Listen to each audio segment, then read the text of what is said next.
Hello friends, welcome you all at our YouTube channel Neev academy. Class 10th mathematics का जो sample paper CBSE ने इस साल 2024-25 के लिए रिलीज किया है उसको हम इस वीडियो में डिस्कस करेंगे।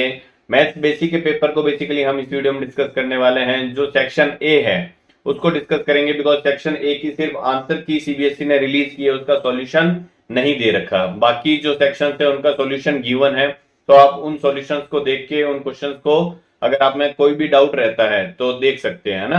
बट सेक्शन ए जो है उसकी सिर्फ आंसर की दे रखी है, तो वो आंसर कैसे आए हैं उनको हम डिस्कस करने वाले हैं इस वीडियो में।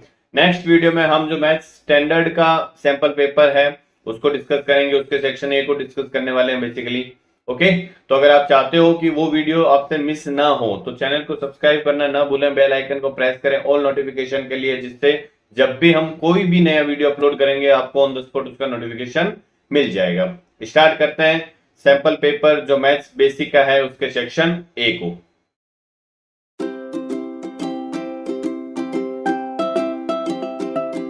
पेपर से रिलेटेड जो जनरल इंस्ट्रक्शंस हैं वो यहाँ पे आपको गिवन है। आपका जो पेपर होने वाला है वो ओवरऑल 3 आवर्स का होने वाला है।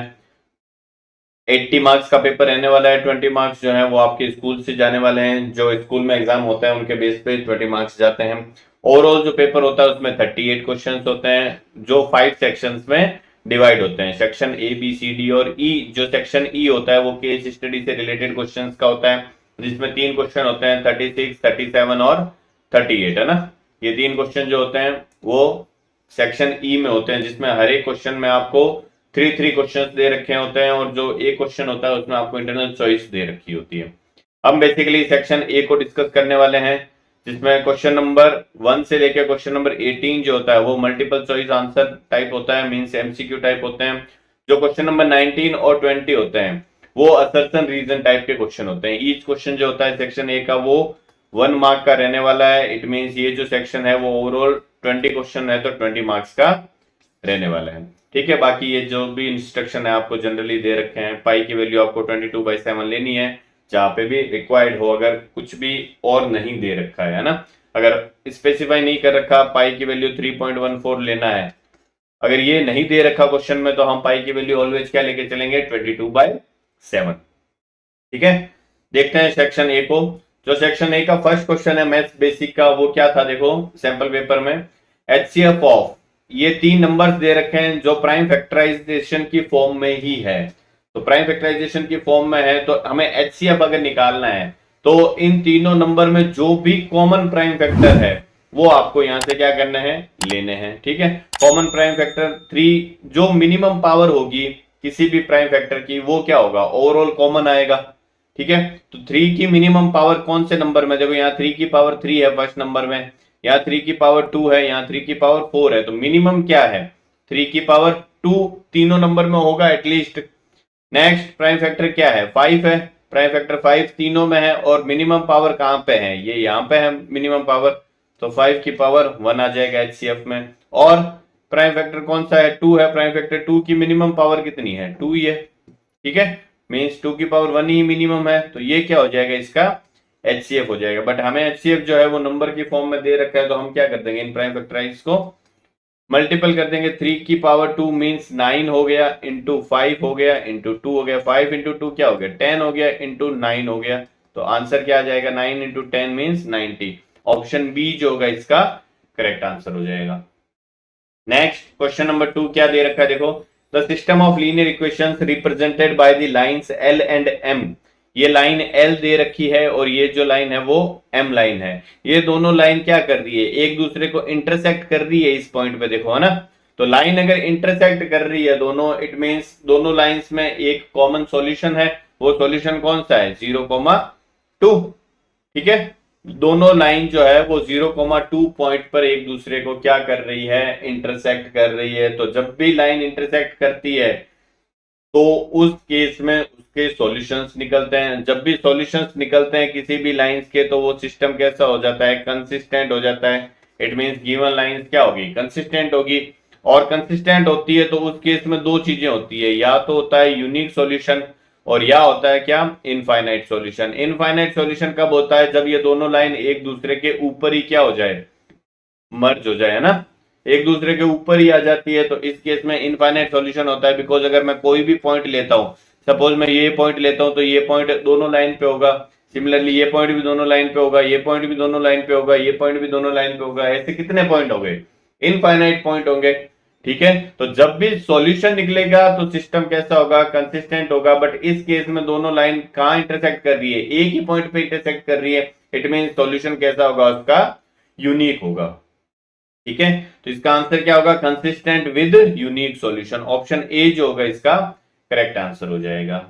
नेक्स्ट क्वेश्चन नंबर 3 क्या दे रखा है? द वैल्यू ऑफ के for which the quadratic equation does not have a real solution. इस क्वाड्रेटिक इक्वेशन का रियल सॉल्यूशन नहीं होना चाहिए। जब भी सॉल्यूशन की बात करते हैं, रियल होंगे, इमेजिनरी होंगे, सॉल्यूशन जो है वो इक्वल होंगे, तो उस केस में हम क्या फाइंड आउट करते हैं? डिस्क्रिमिनेट फाइंड आउट करते हैं। वो किसके इक्वल होता है? बी स्क्वायर माइनस 4ac के इक्वल होता है। अगर ये 0 के इक्वल हो जाए तो सॉल्यूशन कैसे होंगे? रियल एंड इक्वल होते हैं। अगर ये ग्रेटर देन 0 हो जाता है तो क्या होते हैं? रियल एंड डिस्टिंक्ट होते हैं, है ना। और ये लेस देन 0 हो जाता है तो फिर क्या हो जाता है? नॉन रियल सॉल्यूशन होता है। तो इट मींस जो सॉल्यूशन होगा वो कंप्लीटली डिपेंड किस पे करेगा? डी पे करेगा। हमें कैसे चाहिए? Not real solution, means non real solution चाहिए। तो मुझे क्या यूज लेना है? D less than 0। तो डी क्या है हमारा? बी स्क्वायर माइनस 4ac है, उसको मुझे क्या करना है? लेस देन 0 करना है। तो बी क्या होता है? जो एक्स का कोफिशिएंट है, मींस माइनस बी माइनस 5 का होल स्क्वायर, माइनस में 4a क्या होता है? जो एक्स स्क्वायर का कोफिशिएंट है, और c क्या होता है? जो कांस्टेंट टर्म है। तो हमारे पास में यहाँ पे क्या आ गया? -5 का स्क्वायर 25 माइनस 4k क्या होना चाहिए? लेस देन 0 होना चाहिए। ओके, तो यहां से हमारा क्या आ जाएगा? देखो 4k को मैं राइट हैंड साइड में ट्रांसफर कर देता हूं, तो 25 जो है वो लेस देन होना चाहिए 4k से।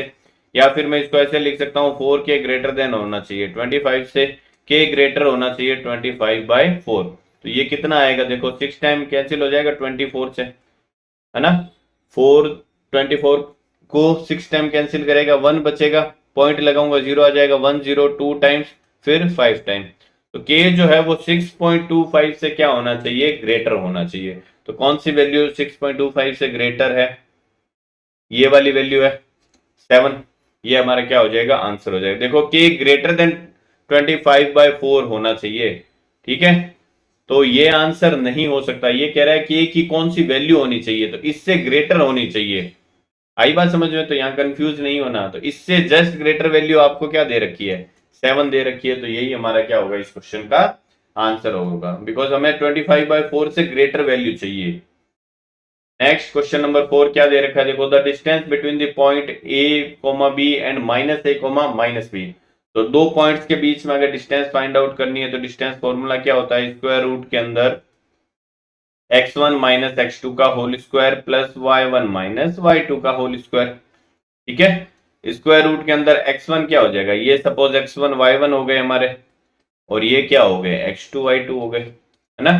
तो x1 हो गया हमारा a, x2 क्या हो गया? माइनस a, तो माइनस माइनस क्या हो जाएगा? ये प्लस a का होल स्क्वायर, प्लस y1 क्या हो गया हमारा? b माइनस y2 क्या हो गया? माइनस ऑफ b, तो ये माइनस माइनस हो गया प्लस का होल स्क्वायर।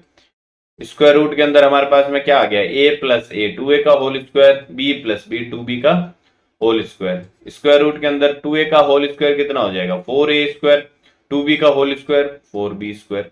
ठीक है, 4 ओवरऑल क्या हो जाएगा? कॉमन आ जाएगा। स्क्वायर रूट से बाहर ले लेता हूं डायरेक्ट, या फिर चलो एक बार यहां कॉमन ले लिया मैंने। ठीक है, अब 4 स्क्वायर रूट के बाहर आएगा तो क्या हो जाएगा? 2 हो जाएगा, और स्क्वायर रूट के अंदर क्या रह जाएगा हमारा? a square plus b square. तो आंसर क्या हो जाएगा इसका? ऑप्शन सी करेक्ट आंसर हो जाएगा।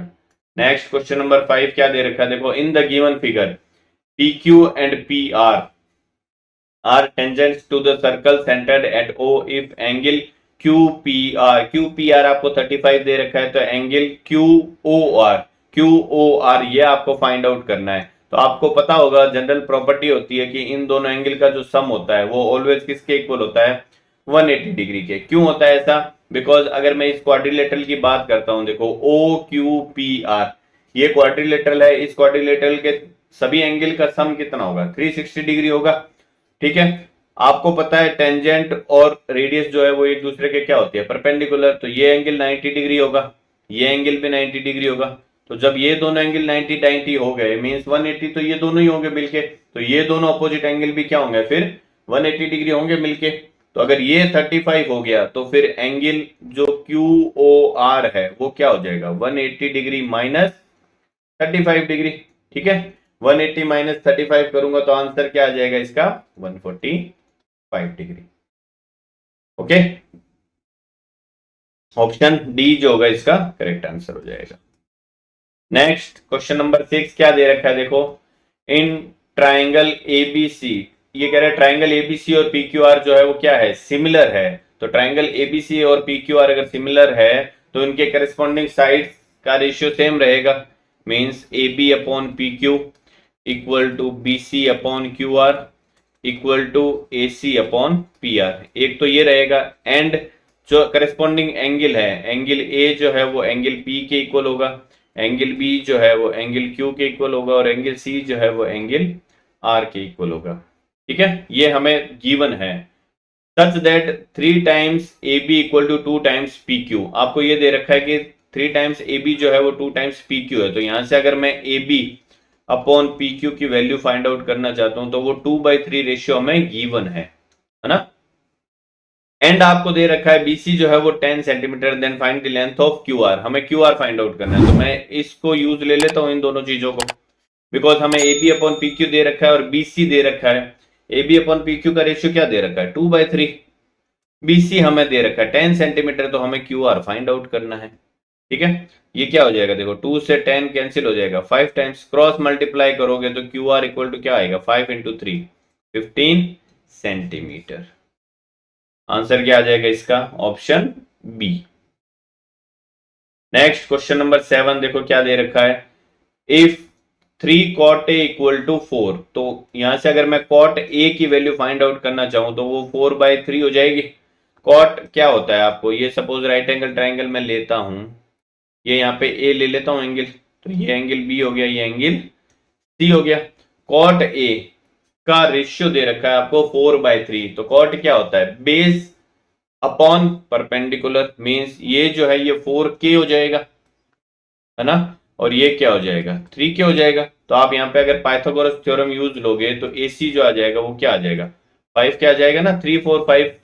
आई होप आपको पता होगा ट्रिपलेट होता है, अगर नहीं पता तो पाइथागोरस थ्योरम यूज ले लोगे। कौन सी वाली, AC square equal to AB square plus BC square. यहाँ 4K स्क्वायर 3K स्क्वायर करोगे 16K square plus 9K square, AC square की जो वैल्यू आएगी 25K स्क्वायर हो जाएगा, तो AC की वैल्यू क्या आ जाएगी आपके पास में 5K है ना।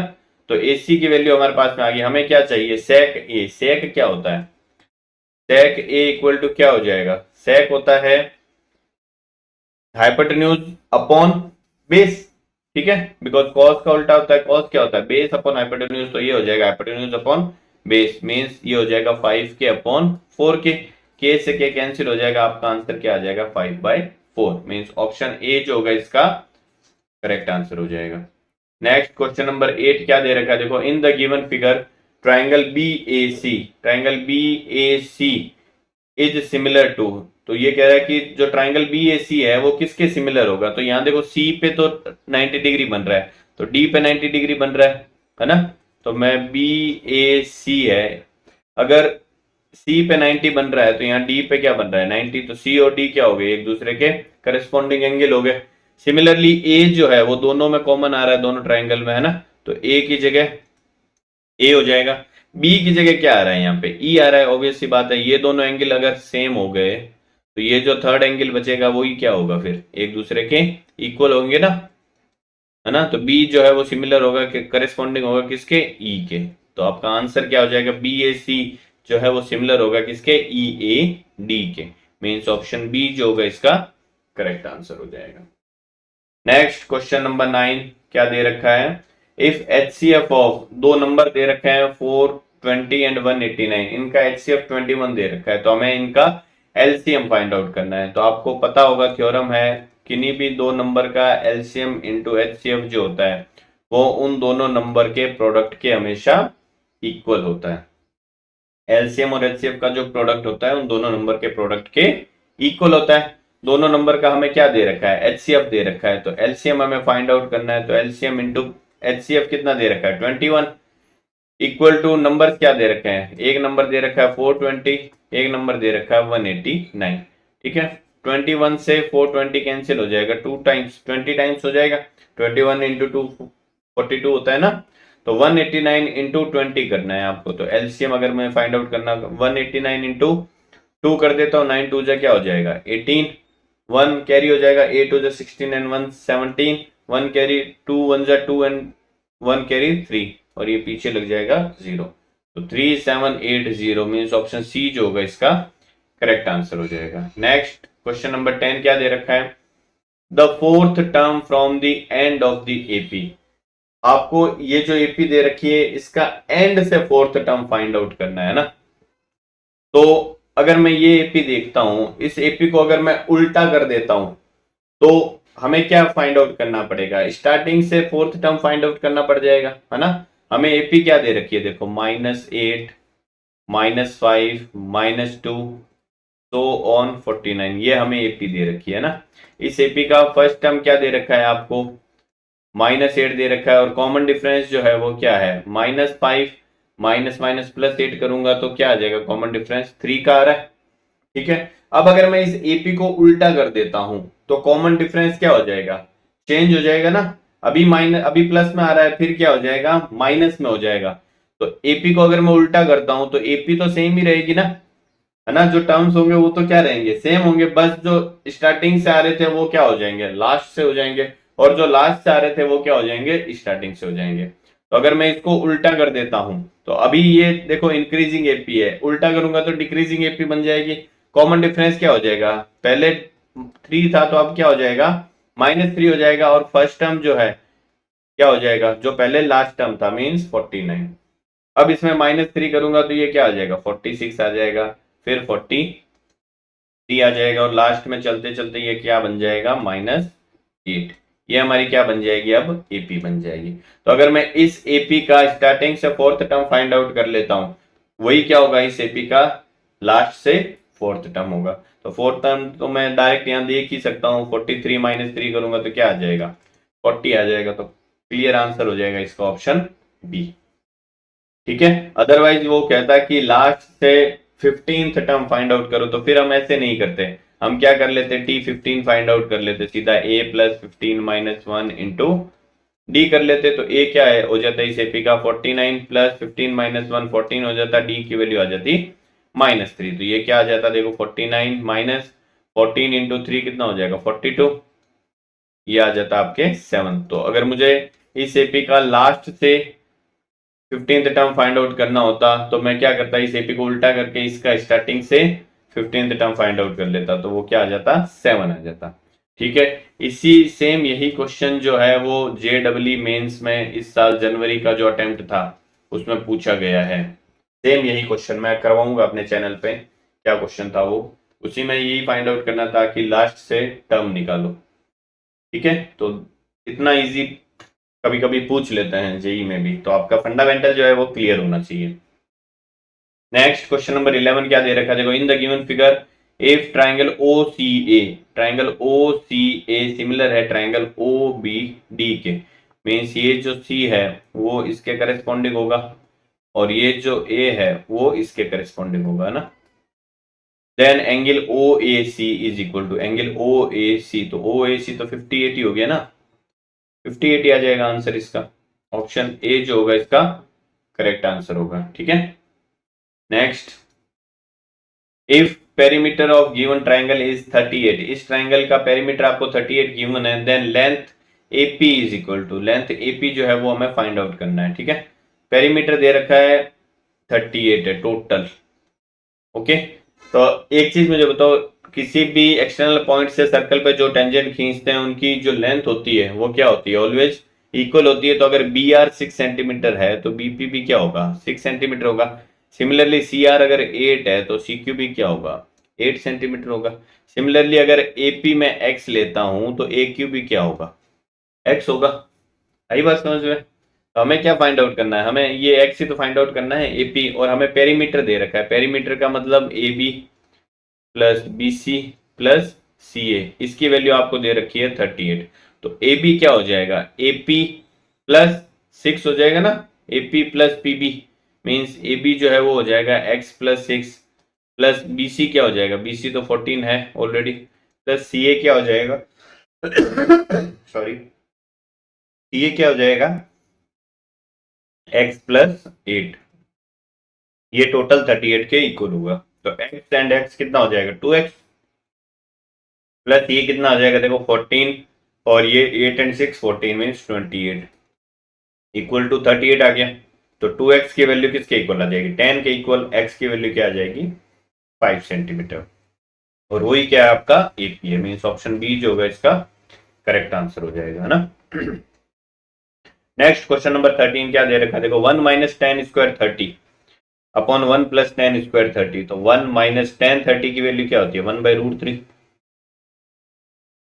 इसका होल स्क्वायर अपॉन 1 प्लस 1/√3 का होल स्क्वायर, ये क्या हो जाएगा 1 माइनस 1/3 अपॉन 1 प्लस 1/3, 1 माइनस 1/3 कितना हो जाएगा 2/3 और 1 प्लस 1/3 कितना हो जाएगा 4/3, 3 से 3 कैंसिल हो जाएगा, 2 से 4 कैंसिल हो जाएगा 2 टाइम, ये आ जाएगा 1/2। 1/2 किसकी वैल्यू होती है cos 60 की वैल्यू 1/2 होती है क्या, बिल्कुल होती है, बिकॉज sin 30 जो होता है वो 1/2 होता है, sin 30 और cos 60 दोनों क्या होते हैं सेम होते हैं, तो यही क्या हो जाएगा इसका आंसर हो जाएगा। sin 60 की वैल्यू तो √3/2 होती है, ये 1 दे रखा है, tan स्क्वायर 60 क्या होता है tan 60 होता है √3, तो tan स्क्वायर 60 क्या हो जाएगा 3 हो जाएगा, आंसर क्या होगा इसका ऑप्शन ए।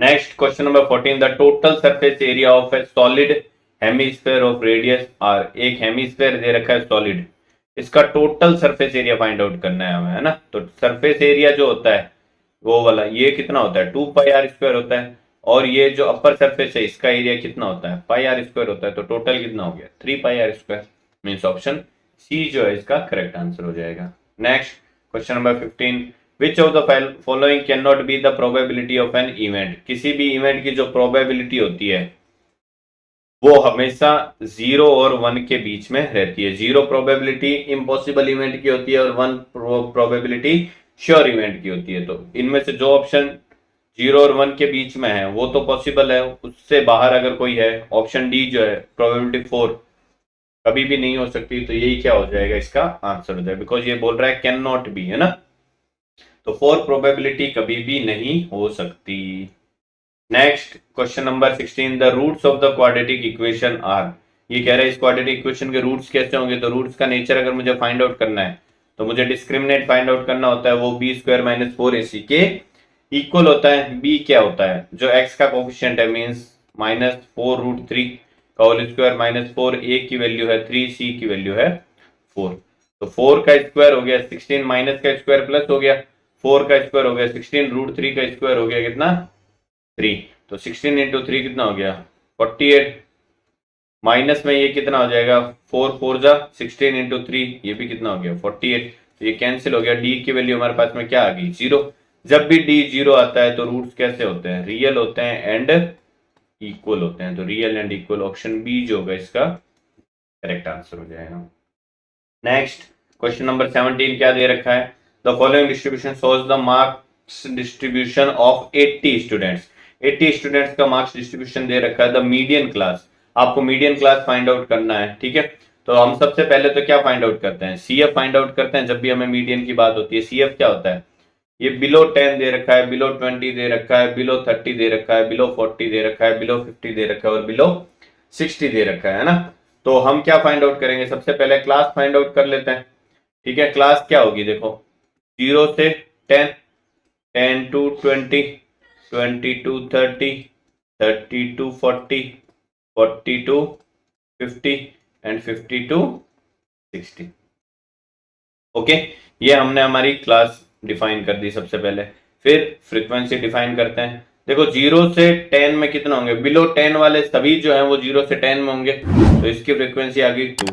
नेक्स्ट दे रखा है बिलो 20, तो बिलो 20 टोटल 12 है ना, टोटल 12 है, तो बिलो 10 वाले जो हैं वो 10 से 20 के बीच में नहीं आएंगे, तो बिलो 10 वालों को अगर मैं हटा देता हूं बिलो 20 में से, तो हमारे पास में वो आ जाएंगे जो क्या है 10 और 20 के बीच में है, सीधी सी बात है। तो ये कितना आ जाएगा 12 - 2 करता हूं तो 10 से 20 के बीच में आ जाएंगे 10, ठीक है। सिमिलरली मुझे 20 से लेके 30 के बीच में अगर फाइंड आउट करने हैं तो मैं बिलो 30 में से बिलो 20 वाले हटा देता हूं, तो वो आ जाएंगे जो 20 और 30 के बीच में है। तो 28 में से अगर मैं 12 हटा देता हूं तो ये कितने आ जाएंगे, 16 आ जाएंगे। सिमिलरली मुझे 30 और 40 के बीच में फाइंड आउट करने हैं, तो बिलो 40 में से बिलो 30 अगर मैं हटा देता हूं तो ये आ जाएंगे 30 और 40 के बीच में। तो 56 में से 28 सब्ट्रैक्ट करूंगा तो 28 आ जाएगा। सिमिलरली बिलो 50 मुझे फाइंड आउट करना है, तो बिलो 50 में से बिलो 40 अगर मैं हटा देता हूं तो 40 से 50 के बीच में आ जाएंगे। कितने हैं, 76 माइनस 56 करूंगा, ये आ जाएगा 20। ओके। अब बिलो 60 80 दे रखा है, तो बिलो 60 में से बिलो 50 अगर मैं हटा दूंगा तो 50 और 60 के बीच में आ जाएंगे। ये टोटल कितने हैं, 4। अब इन अगर फ्रीक्वेंसीज का आप सम करोगे तो ये हमेशा इसके इक्वल आएगा। करके देख लो।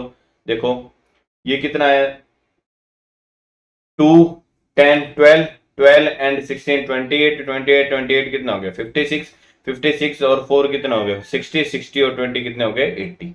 ये क्या 80 के इक्वल नहीं आ रहा, सही है। ठीक है। अब हमने फ्रीक्वेंसीज फाइंड आउट कर ली, क्लास की फॉर्म में डिफाइन कर लिया हमने। हमें मीडियन क्लास अगर फाइंड आउट करना है तो हम सबसे पहले क्या फाइंड आउट करते हैं, n/2, है ना। n/2, n कितना है हमारा, टोटल नंबर ऑफ फ्रीक्वेंसीज या टोटल जो भी स्टूडेंट्स है उनका। तो ये दे रखा है 80/2 हो जाएगा, ये कितना आ गया, 40। अब आपको 40 से जस्ट ग्रेटर CF देखनी है ना, तो CF मैं फाइंड आउट कर लेता हूँ। यहाँ पे CF क्या है, देखो 2, ये कितना है, ये ऐड हो जाएगा 12, 12 में 16 ऐड हो जाएगा 28, 28 में 28 ऐड हो जाएगा 56, 56 में 28 हो जाएगा 76, 76 में 48 हो जाएगा 80। ठीक है। आप डायरेक्ट 40 से जस्ट ग्रेटर CF देखोगे, कौन सी है, 56 है। ठीक है। जस्ट ग्रेटर CF क्या है, 40 से 56 है, तो इससे बिलोंग जो भी क्लास करेगा वही क्या होगा, आपका मीडियन क्लास होगा। तो मीडियन क्लास आपके पास में क्या आ गया, 30 to 40, मीन्स ऑप्शन सी जो होगा इसका करेक्ट आंसर होगा। ठीक है। अब ये मैंने आपको ऐसे फ्रीक्वेंसीज को अलग अलग करके बताया, आप यहाँ डायरेक्ट कर सकते थे। जो नंबर ऑफ स्टूडेंट्स दे रखे हैं वो बिलो के फॉर्म में दे रखे हैं, तो इट मीन्स ये ऑलरेडी आपको CF की फॉर्म में ही गिवन है। तो आप डायरेक्ट अगर यहाँ पे करते 0 से 10, 10 to 20, 20 to 30, 30 to 40, 40 to 50 और 50 to 60, तो आप डायरेक्ट क्या करते हैं, n/2 से जस्ट ग्रेटर नंबर यहाँ देख लेते और इससे बिलोंग करने वाली जो क्लास है वही आपकी क्या हो जाती, मीडियन क्लास हो जाती। तो जब भी बिलो वाला आपको दे रखा हो डेटा, तो आप डायरेक्ट जो नंबर ऑफ स्टूडेंट्स है वही क्या होती है, आपका CF होता है। तो आप क्लास को पहले डिफाइन कर लो और उसके करस्पॉन्डिंग जो भी आपकी CF आ रही है n/2 से ग्रेटर, उससे बिलोंग करने वाली क्लास ही आपकी क्या हो जाएगी, मीडियन क्लास हो जाएगी। ठीक है। नेक्स्ट क्वेश्चन नंबर 18 क्या दे रखा है, quadratic polynomial whose zeros are. आपको ये जीरोस दे रखे हैं, इन जीरोस से बनने वाला एक क्वाड्रेटिक पॉलिनोमियल बताना है। तो मैं सपोज जो हमारा क्वाड्रेटिक पॉलिनोमियल है वो ऑलवेज क्या लेता है, वैसे तो जनरली होता है lambda times x² minus sum of the zeros of x plus product of the zeros, ये होता है जनरली फॉर्मूला। बट हम हमेशा लेमडा को क्या ले लेते हैं, 1 ले लेते हैं, बिकॉज हमें कोई भी एक फाइंड आउट करना होता है पॉलिनोमियल। बिकॉज जैसे जैसे लेमडा की वैल्यू चेंज होगी पॉलिनोमियल भी चेंज होता जाएगा, ध्यान रखना, है ना। तो लेमडा की वैल्यू हम एक लेते हैं। इनफाइनाइट पॉलिनोमियल्स होते हैं, ध्यान रखना, जो गिवन जीरो से बन सकते हैं, बट हमें कोई भी एक बनाना होता है। ठीक है। तो मैं लेमडा को यहाँ पे 1 लेके चल रहा हूँ, x² minus sum of the zeros, sum क्या दे रखा है, जीरोस दे रखे हैं 2/5 और 1/5 माइनस का, ये सम हो गया। प्रोडक्ट करना है मुझे, मैं माइनस ले लेता हूँ, 2 इंटू ये देखो 2/5 इंटू 1/5 हो जाएगा ना, माइनस मैंने बाहर ले लिया पहले से। ये हो जाएगा x² माइनस 2/5 माइनस 1/5, 1/5 बच जाएगा ये ऑफ x, माइनस में 2/25 हो गया ये। ठीक है। 25 क्या ले लेता हूँ मैं, एलसीएम ले लेता हूँ। 25 एलसीएम आ गया, ये आ गया 25 of x² minus 5 of x हो गया माइनस ऑफ 2 हो गया, ये हमारा पॉलिनोमियल आ गया। ठीक है। अब ये जो 1/25 है इसको आप बाहर ले लो, ये आ जाएगा 25 of x² minus 5 of x minus of 2। ठीक है। अब आपने यहाँ देखो लेमडा को 1 लिया था, लेमडा को आप अगर 25 ले लेते तो ये वाला नंबर हट जाता ना। ठीक है। तो आपका पोलिनोमियल जो होगा वो ऑलवेज इस फॉर्म में होगा, 25x² minus of 5x minus of 2। इसके मल्टीप्लाई में कुछ भी आ सकता है। तो इस फॉर्म का कौन सा पोलिनोमियल आपको दे रखा है? ऑप्शन डी जो होगा इसका करेक्ट आंसर होगा। नेक्स्ट जो असर्शन रीजन के क्वेश्चन है, क्या दे रखा है? फर्स्ट क्वेश्चन देखो, the sequence -1 -1 -1 -1 is an AP, बिल्कुल है, कांस्टेंट एपी है। इसका डी जो है वो क्या है? 0 है, बिकॉज आप क्या करोगे, T2 माइनस T1 करोगे तो भी 0 आएगा, T3 माइनस T2 करोगे तो भी 0 आएगा, T4 माइनस T3 करोगे तो भी 0 आएगा। ठीक है, ये मैं टर्म्स के लिए T यूज कर रहा हूं, आप A भी यूज कर सकते हो, जैसे रीजन में दे रखा है in an AP an minus 1 is constant when n is greater than equal to 2। तो अगर यहाँ पे आप A2 माइनस A1 निकालते हो तो भी 0 आता है, A3 माइनस A2 करते हो तो भी 0 आएगा, A4 माइनस A3 करोगे तो भी 0 आएगा। ठीक है, इट मीन्स अगर डिफरेंस कंसेक्यूटिव टर्म्स का क्या है? कांस्टेंट है, तो वो जो भी सीक्वेंस दे रखी होगी वो हमेशा क्या होगी? एक एपी होगी। तो मीन्स असर्शन भी सही है और रीजन भी सही है, और रीजन जो है वो असर्शन को जस्टिफाई भी कर रहा है। ऑप्शन ए जो होगा इसका करेक्ट आंसर हो जाएगा। नेक्स्ट असर्शन ए आपको दे रखा है 2 + √3 × √3 इज एन इरेशनल नंबर, बिल्कुल इरेशनल नंबर होगा। कैसे? मैं √3 को अंदर मल्टीप्लाई करता हूं तो ये आएगा 2√3 + √3 × √3 क्या हो जाएगा? 3 हो जाएगा। ठीक है, तो अल्टीमेटली ये क्या आ जाएगा? 3 + 2√3। ये टर्म रैशनल है, ये क्या है? इरेशनल है। तो इरेशनल प्लस रैशनल क्या होगा? ऑलवेज एक इरेशनल नंबर ही होने वाला है ना। तो ये जो है ये क्या है? ऑलवेज एक इरेशनल नंबर है। क्या दे रखा है? Reason, product of two irrational number is always irrational. कोई जरूरी नहीं है, सपोज मैं एक इरेशनल नंबर लेता हूँ √3, दूसरा इरेशनल नंबर लेता हूँ 2√3, इन दोनों का अगर मैं प्रोडक्ट करता हूँ तो ये तो 6 आएगा, बिकॉज √3 × √3 प्रोडक्ट होकर 3 बन जाएगा, इंटू 2 है तो 6 आएगा। आई बात समझ में? तो इरेशनल नंबर्स का प्रोडक्ट ऑलवेज इरेशनल हो ये जरूरी नहीं है। तो रीजन जो है वो गलत है, असर्शन जो है वो करेक्ट है। तो कौन सा ऑप्शन होगा इसका? Assertion is true but reason is false. Option C जो होगा इसका करेक्ट आंसर हो जाएगा। तो इस तरीके से जो मैथ्स बेसिक का सैंपल क्वेश्चन पेपर था साल 2024-25 के लिए, उसका सेक्शन ए हमने इस वीडियो में डिस्कस किया है। आने वाले वीडियो में हम जो मैथ्स स्टैंडर्ड का पेपर है उसके सेक्शन ए को डिस्कस करने वाले हैं। अगर आप चाहते हो कि सेक्शन ए के अलावा भी हम कुछ और पेपर को डिस्कस करें तो हमें कमेंट बॉक्स में जरूर कमेंट करें कि आप कौन से सेक्शन का जो सॉल्यूशन है वो चाहते हो, चाहे वो मैथ्स बेसिक का पेपर हो या मैथ्स स्टैंडर्ड का पेपर हो। इसके अलावा अगर आप अपने किसी भी डाउट को सॉल्व करवाना चाहते हो हमारे से, तो हमारा व्हाट्सएप ग्रुप है, आप उस ग्रुप को ज्वाइन जरूर कर लीजिए। लिंक जो है उस ग्रुप का आपको डिस्क्रिप्शन में मिल जाएगा। चैनल को सब्सक्राइब करना ना भूलें, ठीक है, जिससे जब भी हम कोई नया वीडियो अपलोड करेंगे उसका आपको नोटिफिकेशन मिलेगा। इस वीडियो में बस इतना ही, मिलते हैं हमारे नेक्स्ट वीडियो में। Till then bye bye and take care.